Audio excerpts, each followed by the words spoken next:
আসসালামু আলাইকুম ওয়া রাহমাতুল্লাহি ওয়া বারাকাতুহু। দেশ ও দেশের বাইরে যে যেখান থেকে আমার আজকের এই ভিডিওটি দেখছেন, সম্মানিত দর্শকবৃন্দ, আপনাদের সকলকে আন্তরিক শুভেচ্ছা ও মোবারকবাদ জানিয়ে আজকের এই ভিডিওটি শুরু করতে যাচ্ছি। প্রিয় দর্শক, আজকে আপনাদেরকে একটা ভিডিও দেখাবো।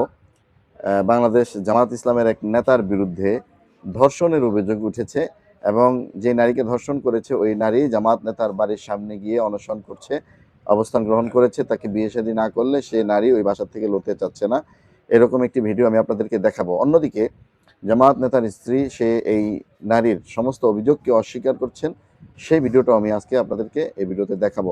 দর্শক, ভিডিওটা গুরুত্ব সহকারে দেখার অনুরোধ জানিয়ে আজকের এই ভিডিওর মূল বিষয়গুলো আমরা এখনই শুরু করতে যাচ্ছি। দর্শক, আপনাদেরকে মূল ভিডিওতে নিয়ে যাওয়ার আগে সর্বপ্রথম একটি অনুরোধ জানাচ্ছি, যারা আমার এই চ্যানেলটি এখনও সাবস্ক্রাইব করেননি, চ্যানেলটি সাবস্ক্রাইব করে পাশে থাকা বেল আইকনটি ক্লিক করে রাখবেন, যাতে করে ভিডিও আপলোড করার সাথে সাথে সবার আগে ভিডিও নোটিফিকেশন আপনার কাছে পৌঁছে যায়। হ্যাঁ দর্শকবৃন্দ, আর দেরি না করে চলুন আমরা দেখি মূল ভিডিওটি।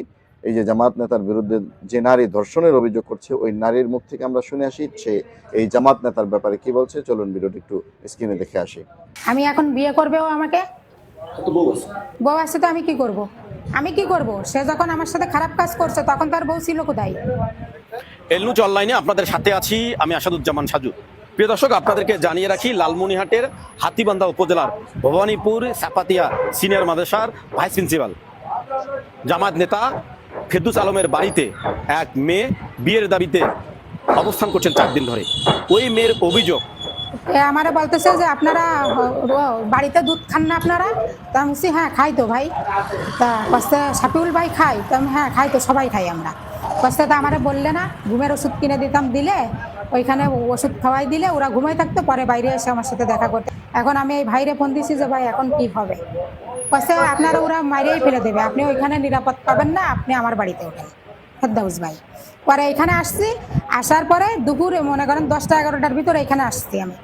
আসার পরে দুপুরবেলা এসে আমাকে ব্যবহার করছে। ওনার বউ গেছিল ওই বাড়িতে, গেল, কিচ্ছু বলি নাই। খারাপ কাজ করছে, কিচ্ছু বলি নাই। রাত্রে আসে এই রুমটাতে আমার শুইতে বলছে, এখানে শুইছি, সেখানেও একই কাম করেছে। রাত্রে খারাপ কাজ করছে আমার সঙ্গে। আমারে পরের দিন সকালবেলা কচ্ছে তুমি ফ্রেশ হও, গোসল টোসল করো, ফ্রেশ হও। ফ্রেশ হয়েছি, কচ্ছে আমার সাথে হাতি বান্ধাইছিল।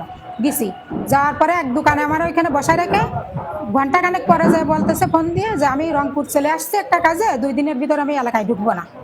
তাহলে আমি কি করব এখন? আমারে কোথায় ফেলে গেলেন আপনি? আপনার বাড়িতেও আমার রাখলেন না, এখন বাজারের উপর আনে, এটা আমি কোথায় যাব? কি করব? টাকা পয়সা নাই, আপনি তো জানেনই। তো এটা কোনো সমাধান হলো? ওনারাও, আমি তারপরেও বলছি ভাই আপনি কি করবেন, আমার বিষয়টা একটু ভাবেন না, আমার তো কেউ নাই, কিছু নাই এইখানে। আপনি যেটা ফেরদৌস ভাইকে বললাম, ভাইকে আমি আর কি করতে পারি আপনার জন্য? আমার বাড়িতে আপনাকে রাখা যাবে না, তো আমি রাখা যাবে না, তাহলে আপনি রিস্ক নিয়ে কেন নিলেন আমাকে? কেন আনলেন? আর আর এগুলো কেন করলেন আমার সঙ্গে? আমার অভিযোগ এটা। এখন আমি আপনার বাড়িতে আসবো, এখন আপনি আমাকে বিয়ে করবেন, স্বীকৃতি দেবেন, কি করবেন সেটা আপনার ব্যাপার। এই বিষয়টা আমি আর কাউকে দায়ী করবো না। আমি এখন বিয়ে করবে ও আমাকে, বউ আসছে তো আমি কি করব? আমি কি করব? সে যখন আমার সাথে খারাপ কাজ করছে তখন তার বউ ছিল কোথায় বলেন? তখন কোথায় ছিল বউ? আমি আইনের পদক্ষেপ নিব। প্রিয় দর্শক, ভুক্তভোগী নারীর মুখ থেকেই আপনারা কথাগুলো শুনলেন। তো এই নারীর, এই মহিলার কথা সম্পর্কে কিছু কথা বলবো ভিডিওর শেষে।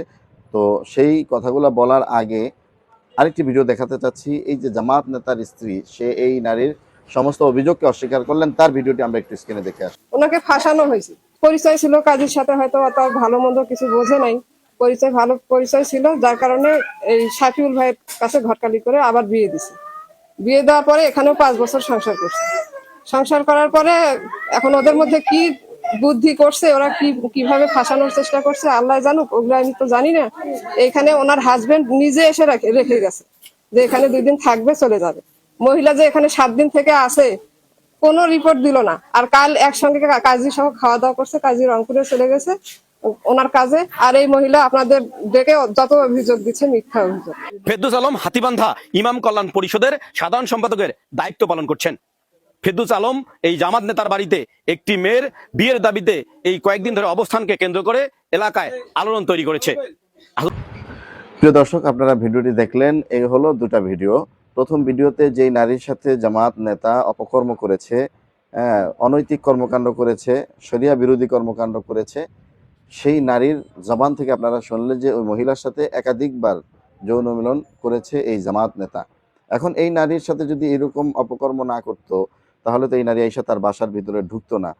এবং বর্তমান মানে বিজ্ঞানের যুগ, বর্তমানে আপনারা মনে করেন যদি কারোর সাথে অনৈতিক কর্মকাণ্ড করে, সে ব্যক্তি অভিযোগ করলেই হবে না, এটার আবার ডিএনএ টেস্ট করে কিন্তু এটা পরীক্ষা করা যায় যে আসলে সে এই অপরাধ করেছে কিনা।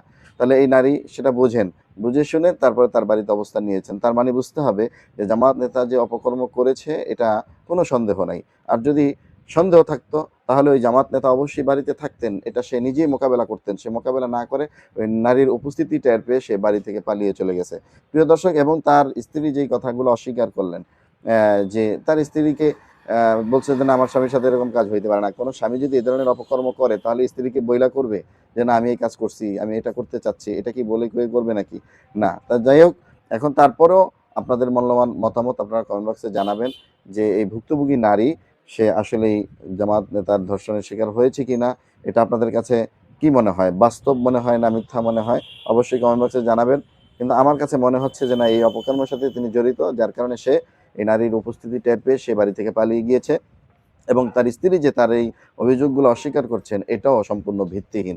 প্রিয় দর্শক, ভিডিওর বিষয়বস্তু সম্পর্কে গুরুত্বপূর্ণ মতামত কমেন্ট বক্সে লিখবেন এবং ভিডিওটা প্রচুর পরিমাণে শেয়ার করে দিবেন। এবং যারা আমার ইউটিউব চ্যানেলটি এখনও সাবস্ক্রাইব করেননি, চ্যানেলটি সাবস্ক্রাইব করে পাশে থাকা বেল আইকনটি ক্লিক করে রাখবেন। আজকের এই ভিডিও পর্যন্ত, দেখা হবে, কথা হবে নতুন কোনো ভিডিওতে। ততক্ষণ ভালো থাকবেন, সুস্থ থাকবেন। আল্লাহ হাফেজ। আসসালামু আলাইকুম ওয়া রাহমাতুল্লাহি ওয়া বারাকাতুহু।